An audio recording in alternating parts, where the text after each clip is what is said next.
Hello mga Starmates! Nagniningning ang araw nyo sa sayang dala ng 8. Ito ang Pinoy Big Brother 8 Grill! Bago natin simulan ang ating day, happy birthday mga Happy birthday!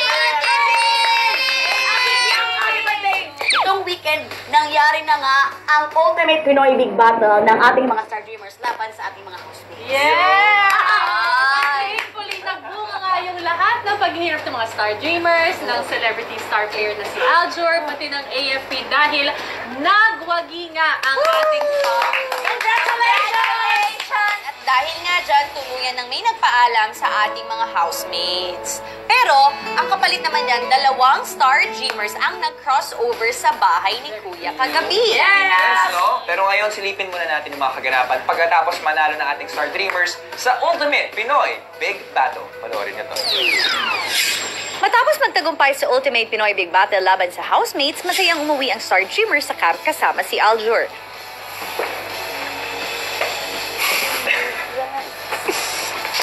Akala ko sinasabitan ako ng medal. Ang pinakanatuwa ko is na-conquer nila yung mga sarili nila. Dahil walang nangibabaw, lahat pantay-pantay. I've done our mission. Sobrang saya po nung nanalo kami kasi worth it po lahat ng mga pinagpaguran namin.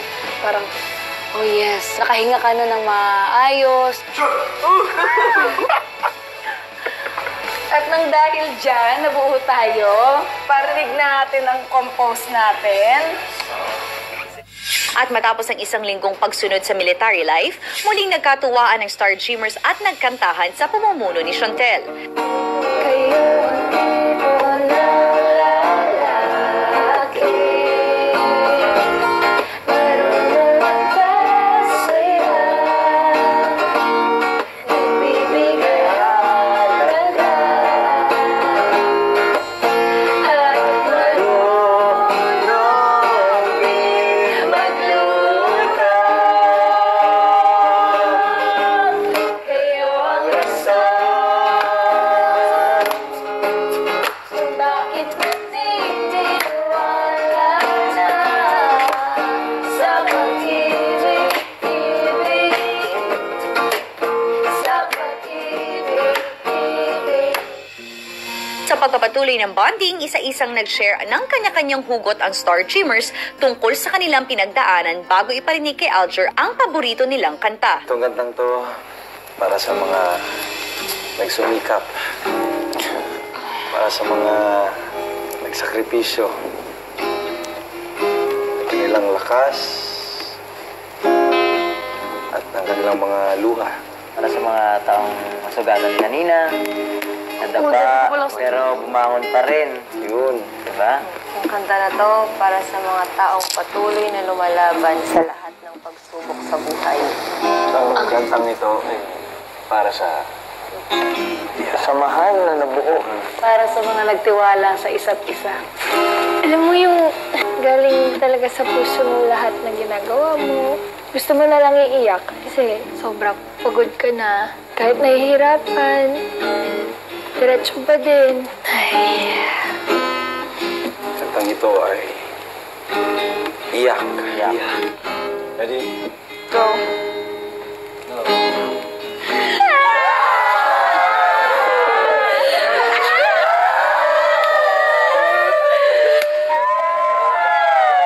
Naiiyak na ako. Ang dami ko pinaalala, naiiyak na ako. In fairness, guys, benta kay Aljur. Maya-maya pa, pinakuha na sa kanila ang kani-kanilang luggages bilang tanda ng pagbabalik nila sa civilian life.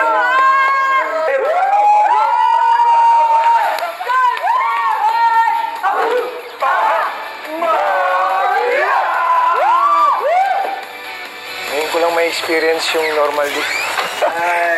Back to civilian life. So makakahiga at makakaupo na tayo sa sopa.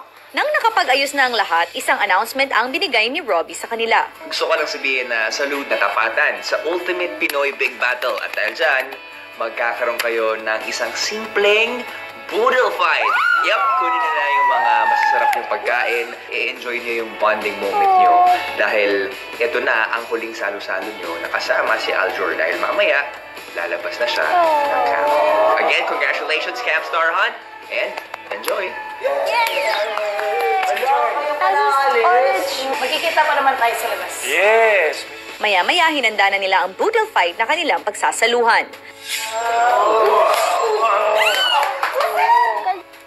Hey, pusit! May luwang na sa amin. Kahit na anong hirap na yung pinagdaanan namin, kahit na sobrang pagod namin, andun pa rin yung sigla talaga ng Camp. And tinatry ko rin na maibalik sa kanila yung mga ngiti, yung mga tawa, closeness namin hindi pa dumating yung military training. Yung normal na kami na walang iniisip na kundi maging masaya lang tsaka magkulitan. Nagbunga na po lahat ng aming mga paghihirap, pagsisikap. Maraming salamat po dahil binigyan niyo po kami ng lakas, karunungan, teamwork, katatagan. Lord, sana po i-bless niyo po itong food. Gabayan niyo din po ang bawat isa sa amin, lalong-lalo na po si Kuya Aljur na babalik na po sa kanyang pamilya. Maraming salamat po na ipinakilala niyo po siya sa amin. Amen. Thank you, guys. Perfect way to go separate ways, di ba? Tawanan, celebration, appreciate the moment, appreciate the change sa bawat isa, hope for the best sa mangyayari sa kanila. Babaunin din. Nang matapos na ang boodle fight, isa pang sorpresa ang pinadala ko sa kanila. Yung surprise. Okay.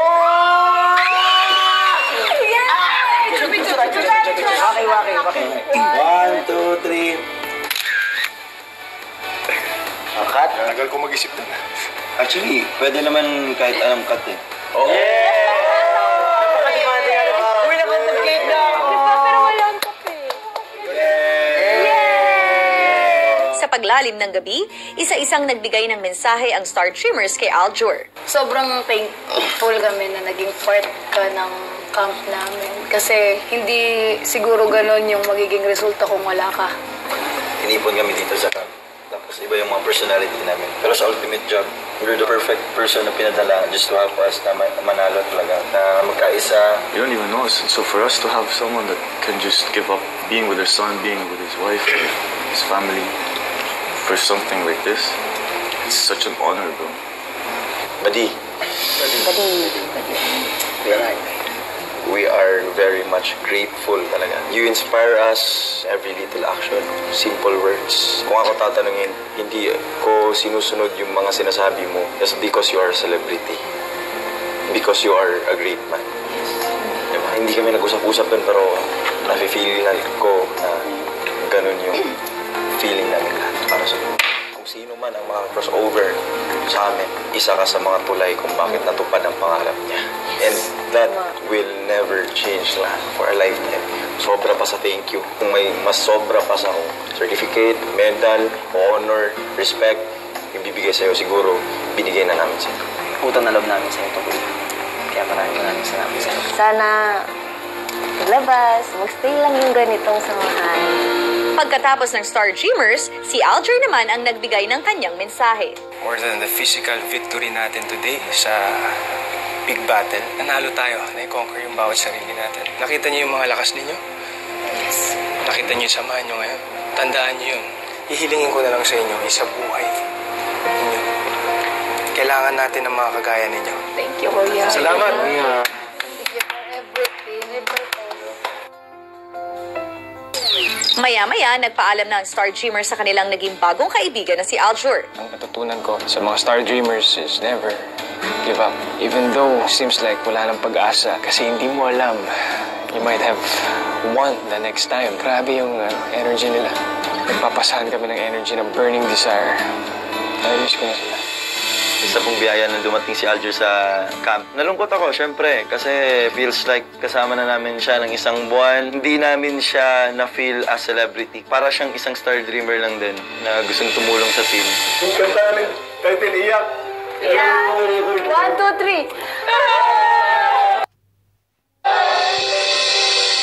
3. Kinabukasan, back to civilian life na ang Star Dreamers. Pero itong si Mark, mukhang may hangover pa. Come on! At si Camille, ayaw ring paawat.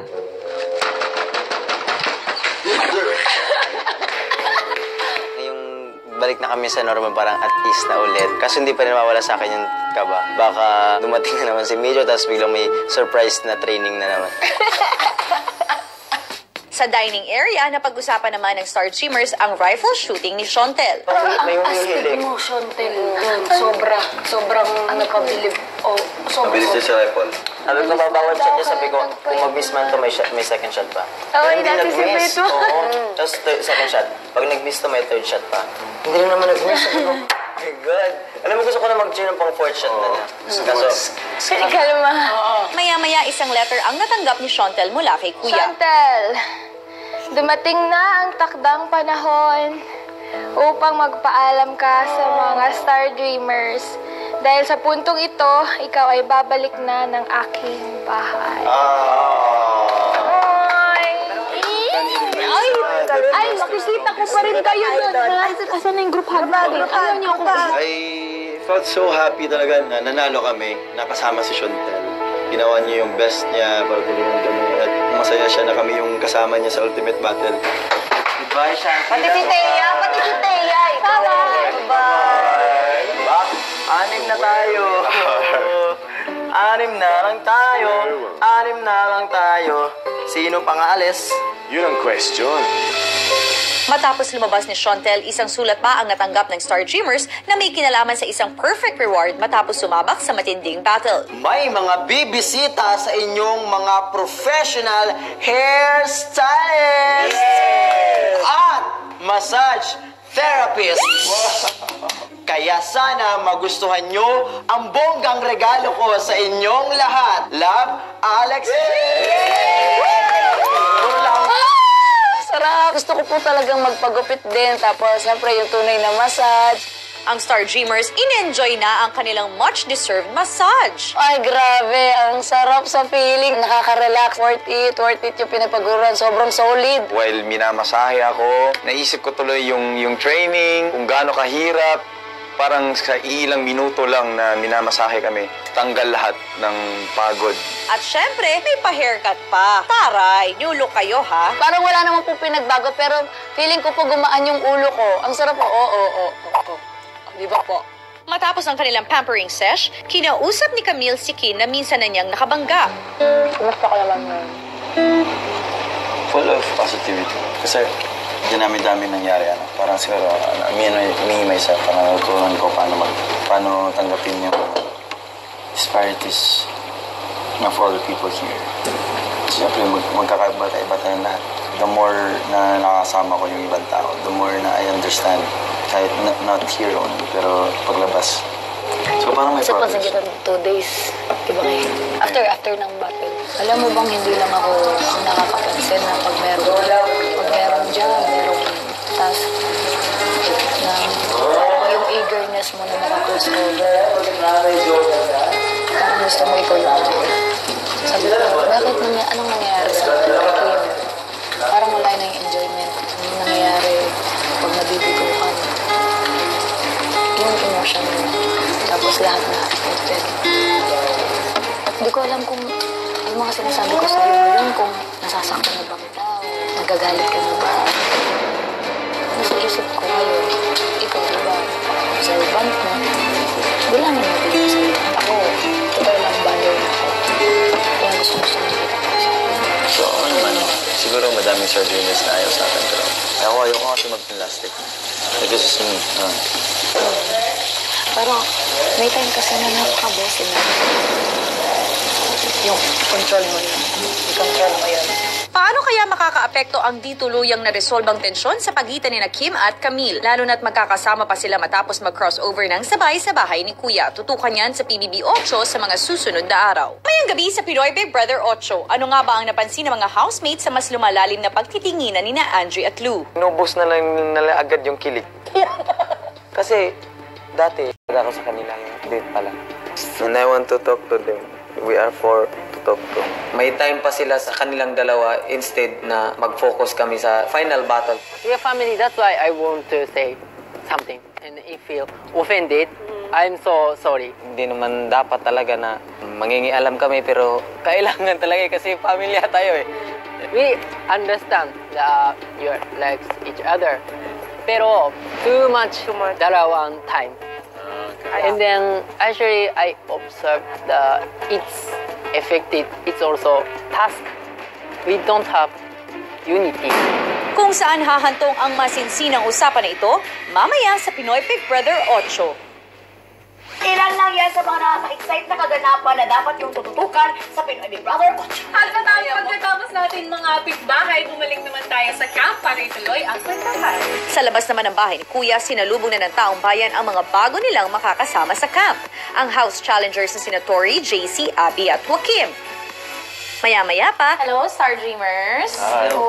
Alam ko na marami kayong mga tanong, kaya nandito ako para sagutin lahat ng inyong katanungan. Ang una kong pasabog ngayong gabi, Star Dreamers, si Kim at si Camille na ang huling makaka-crossover bilang housemate ni Kuya sa kanyang bahay. So natuwa ako para sa kanila din. At the same time, may konting kurot kasi sayang ako rin sana may slot para dun sa bahay ni Kuya. Kaso nakuha na nila yung last 2 slots.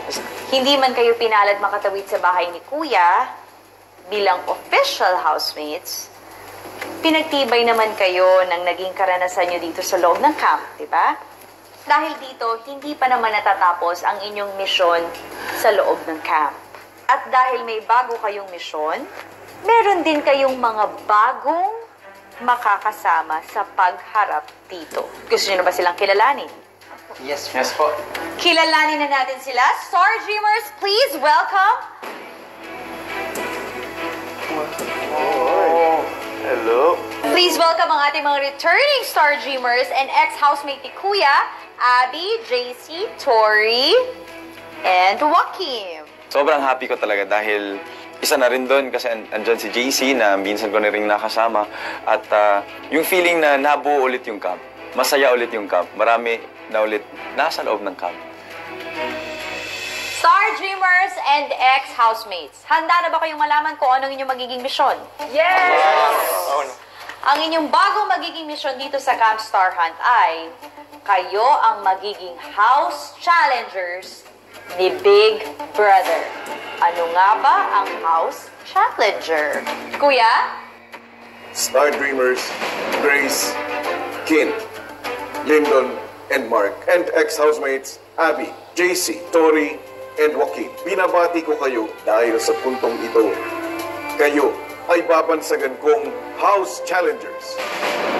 Kayong 8 ay magiging instrumento para subukin ang galing, diskarte, pasensya, at pagpapakatotoo ng aking mga housemates. Sa inyong tulong na mailabas ang tunay na saloobin at pag-uugali ng aking housemates, malalaman ng sambayanan kung sino sa kanila ang karapat-dapat na maging bahagi ng Big Four.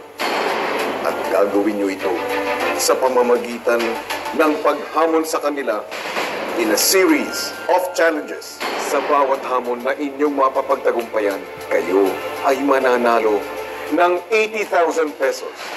And a portion of this will go to your chosen charity.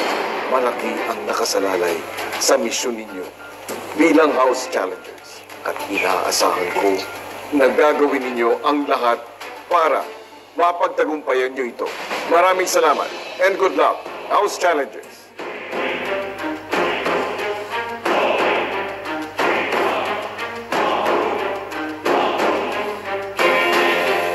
Abangan bukas, bagong misyon, bagong pagsubok. Sa magsasanib pwersa ng Star Dreamers at ex-housemates bilang house challengers ni Kuya, paano kaya nila susubukin ang pagkapakatotoo ng natitirang housemates upang patunayan na karapat-dapat silang matira hanggang dulo? Tutukan yan bukas sa PBB 8 Go.